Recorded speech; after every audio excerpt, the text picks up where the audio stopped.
రాగానే అందరూ సంక్రాంతి పండుగ ఎప్పుడు వస్తుందా, ఎప్పుడెప్పుడు సొంతూర్లకు వెళ్ళిపోదామా అని ఆలోచిస్తారు.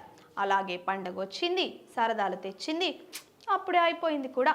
జాబ్లు చేసే వారందరూ మళ్ళీ ఆఫీసులకు వచ్చేసారు, టక్కు టక్కు అని కొట్టుకుంటున్నారు కూడా. కానీ సంక్రాంతి పండగకి చేసిన కరకరాలు, తీయని అరిసెలు తింటూ పని చేసుకుంటున్నాం కూడా. స్కూల్ పిల్లలేమో సండే వరకు హాలిడేస్ కాబట్టి హాయిగా ఇంకో 2 రోజులు అమ్మమ్మ వాళ్ళ ఇంట్లో ఎంజాయ్ చేయొచ్చు. అలానే మరి సంక్రాంతి సినిమాల విషయానికి వస్తే మొదట రామ్ చరణ్ గేమ్ చేంజర్ వచ్చింది, ఫట్ అయ్యింది. Balayya Daaku Maharaj average hit. తరువాత వెంకటేష్ సంక్రాంతికి వస్తున్నాం సినిమా బ్లాక్ బస్టర్ హిట్.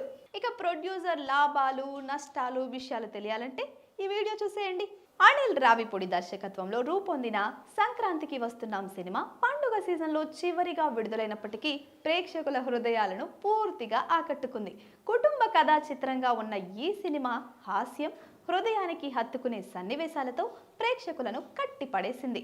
కేవలం 4 రోజుల్లోనే ఈ చిత్రం 131 కోట్లకు పైగా వసూలు చేసి అన్ని ప్రాంతాల్లో బ్రేక్ ఈవెన్ మార్కును దాటేసింది. ఈ వారం చివరిలో ఈ సినిమా భారీ లాభాలను అందిస్తుందని అంచనా కూడా ఉంది. సంక్రాంతి బరిలో 2వ స్థానంలో నిలిచిన చిత్రం నందమూరి బాలకృష్ణ నటించిన డాకు మహారాజ్. బాబీ కొల్లి దర్శకత్వంలో వచ్చిన ఈ సినిమా బాలయ్య అభిమానులకు పూర్తి స్థాయి ఉత్సాహాన్ని కలిగించిందనే చెప్పాలి. విడుదలైన 6 రోజుల్లోనే ఈ సినిమా 100 కోట్లకు పైగా వసూలు చేసి 82% రికవరీ సాధించేసింది. వీకెండ్ నాటికి ఈ చిత్రం కూడా బ్రేక్ ఈవెన్ చేరుకునే అవకాశం ఉంది. ఈ సంక్రాంతి పెద్ద చిత్రంగా భావించబడిన గేమ్ చేంజర్ అనూహ్యంగా పెద్ద ఫ్లాప్గా నిలిచిపోయింది. సినిమా మొత్తం 170 కోట్ల రూపాయల గ్రాస్ వసూలు చేసినప్పటికీ 220 కోట్లకు పైగా షేరు అవసరం ఉండగా కేవలం 88 కోట్ల షేర్ మాత్రమే రేపట్టగలిగింది. ఈ సినిమా కారణంగా నిర్మాత దిల్ రాజుకు 130 కోట్లకు పైగా నష్టాలు కలిగాయి. అయితే సంక్రాంతికి వస్తున్నాం సినిమా భారీ విజయంతో ఆయనకు కొంత ఊరట కలిగించిందనే చెప్పాలి.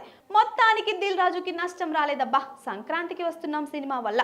అటు సితారా నాగవంశీకి కూడా మంచి లాభాలే వచ్చాయనుకోండి బాలయ్య డాకు మహారాజ్ వల్ల. Please subscribe to the channel and download the Politicos app from the links in the description.